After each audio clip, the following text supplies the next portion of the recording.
क्या आपने कभी सोचा है कि दुनिया का सबसे लोकप्रिय खेल शतरंज कहाँ से आया? क्या ये सच में भारत से उत्पन्न हुआ था? आज हम आपको एक अद्भुत यात्रा पर ले जाएंगे, जहाँ हम शतरंज के इतिहास के गर्भ में जाकर जानेंगे कि इसकी जड़ें भारतीय सभ्यता में गहरी है। शतरंज का प्राचीन रूप था चतुरंग। ये शब्द संस्कृत के चतुर और अंग से लिया गया है, जिसका अर्थ है चार भाग, जो कि इसके चार प्रमुख घटकों को दर्शाता है: हाथी, घोड़ा, ऊंट और पैदल सैनिक। यह खेल लगभग 6वीं शताब्दी में भारत में उत्पन्न हुआ था और इसे राजाओं और सैनिकों द्वारा युद्ध की रणनीतियों को समझने और बेहतर बनाने के लिए खेला जाता था। चलिए अब हम आपको चतुरंग से शतरंज के सफ़र पर ले चलते हैं और देखते हैं कि कैसे ये प्राचीन खेल आज के शतरंज के रूप में परिवर्तित हुआ।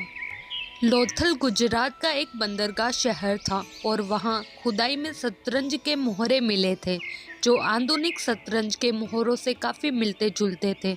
इन मोहरों को लगभग 2450 ईसा पूर्व की तारीख दी गई थी। यह ध्यान रखना दिलचस्प है कि लोथल में पाए गए कुछ जानवरों के सिर वाले खेल पुरुष और हाथी दांत के हैंडल वाले पिरामिड नुमा खेल पुरुष आधुनिक भारतीय शतरंज के मोहरों के आकार और रूप से काफ़ी मिलते जुलते हैं। तमिलनाडु में किए गए उत्खनन से मिट्टी से बने और भट्टी में जलाए गए कुछ टेराकोटा बेलनाकार टुकड़े प्राप्त हुए, जो लाल और काले रंग के थे तथा उनका निचला भाग चपटा था, जो संभवतः बोर्ड पर आसानी से संभालने के लिए था। शब्द चतुरंग, जिसका अर्थ है चार अंग या भाग होना, ऋग्वेद और शतपथ ब्राह्मण दोनों में पाया जाता है। हालांकि यह उस संदर्भ में किसी खेल को संदर्भित नहीं करता है।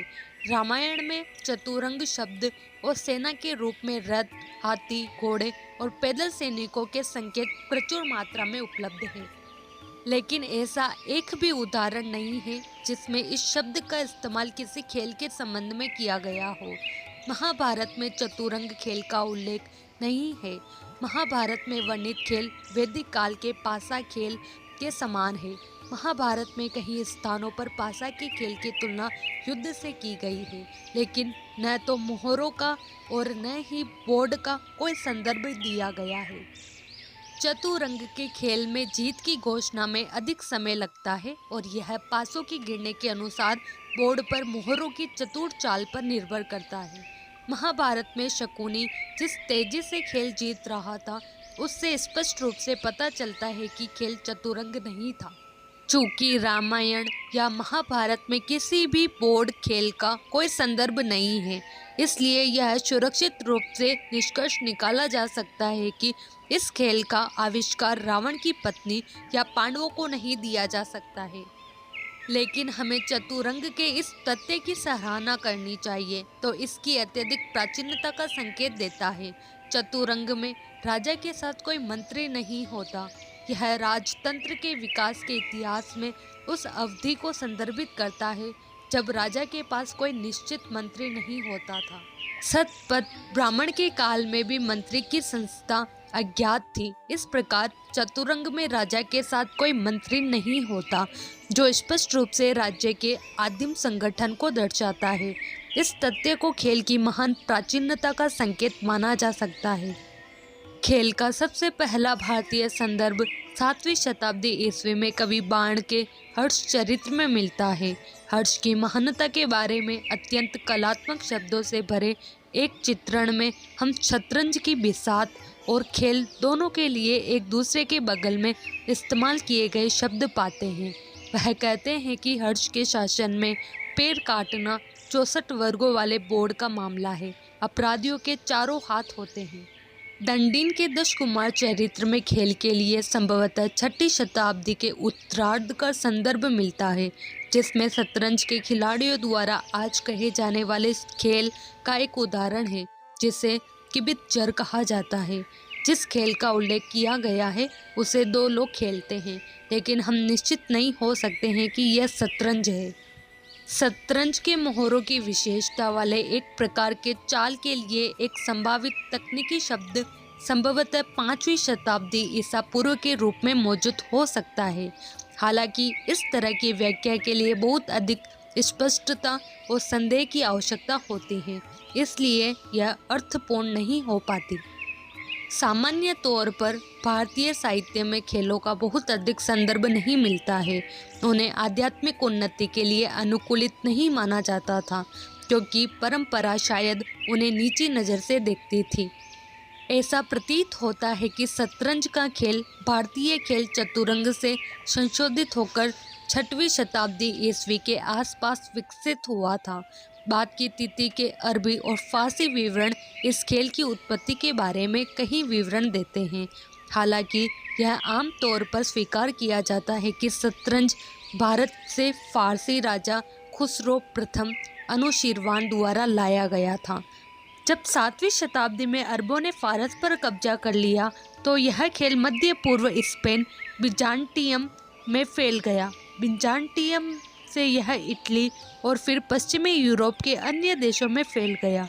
यह भी संभव है कि मध्य पूर्व में यह खेल क्रूसेडर्स द्वारा सीखा गया था, जिन्होंने इसे पूरे पश्चिमी यूरोप में फैलाया। मध्य पूर्व और चीन के बीच मध्य एशियाई व्यापार मार्ग से यह खेल चीन में फैल गया। एक देर से चीनी खाते में चीन में खेल की उत्पत्ति पर चर्चा की गई है और चीन को इसका आविष्कार बताया गया है, लेकिन यह शायद चीन में खेल के संशोधन को संदर्भित करता है। इसका फारसी नाम शतरंज संस्कृत के चतुरंग से आया है, जिसका अर्थ है पारंपरिक भारतीय सेना की 4 टुकड़ियाँ।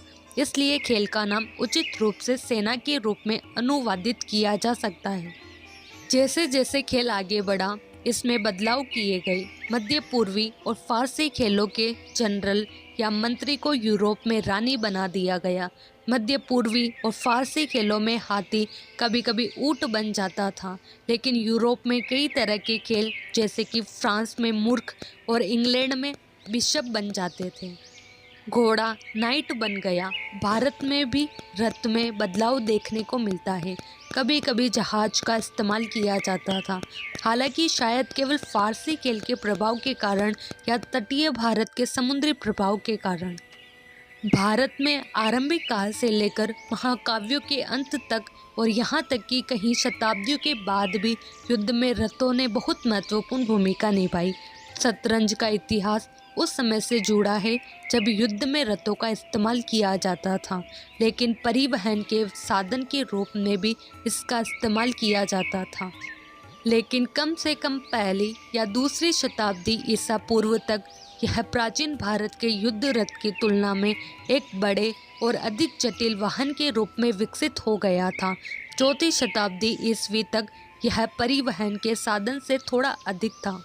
1300 वर्ष पूर्व शतरंज में इस खेल की उत्पत्ति कहाँ हुई?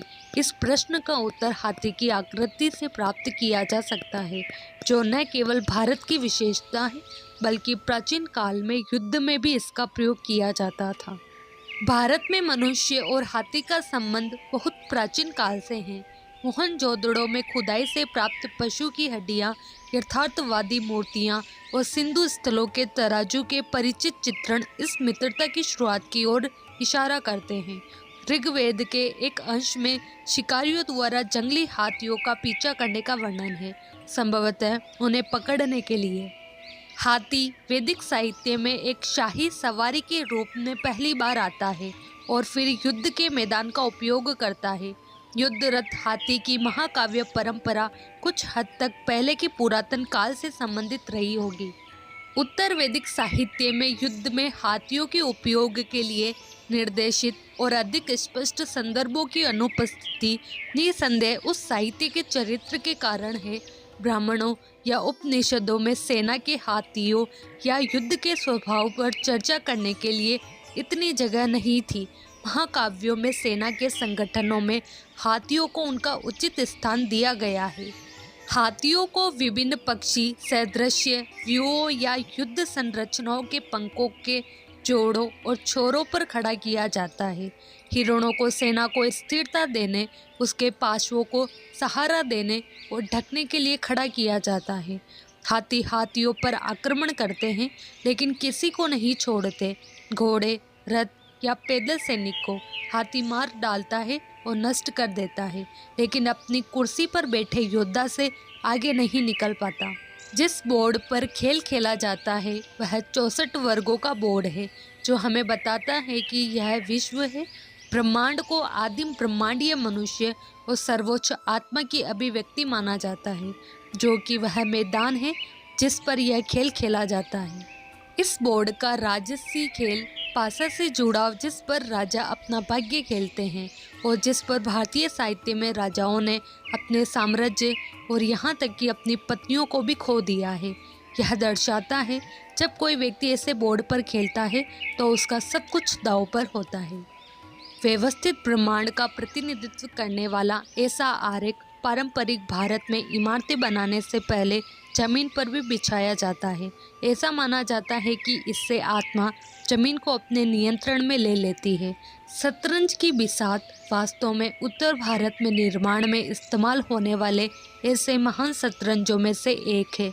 मंडूक मंडल 8 प्राथमिक और मध्यवर्ती कार्डिनल दिशाओं, राज्य के भागों, न्यायालय के भागों, मानव शरीर के भागों की संख्या है।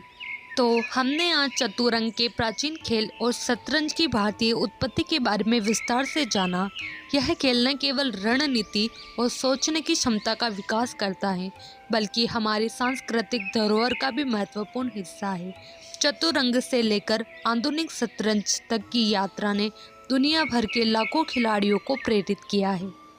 हमारी प्राचीन सभ्यता ने खेलों के माध्यम से जीवन के विभिन्न पहलुओं को समझने और विकसित करने का अनमोल योगदान दिया है। यह खेल आज भी हमारे जीवन में महत्वपूर्ण भूमिका निभाता है। आशा है कि इस वीडियो से आपको शतरंज के इतिहास और उसकी भारतीय जड़ों के बारे में रोचक जानकारी मिली होगी। यदि आपको यह वीडियो पसंद आया हो तो कृपया लाइक और सब्सक्राइब करें। साथ ही हमें अपनी राय और विचार कमेंट्स में ज़रूर बताएं। धन्यवाद।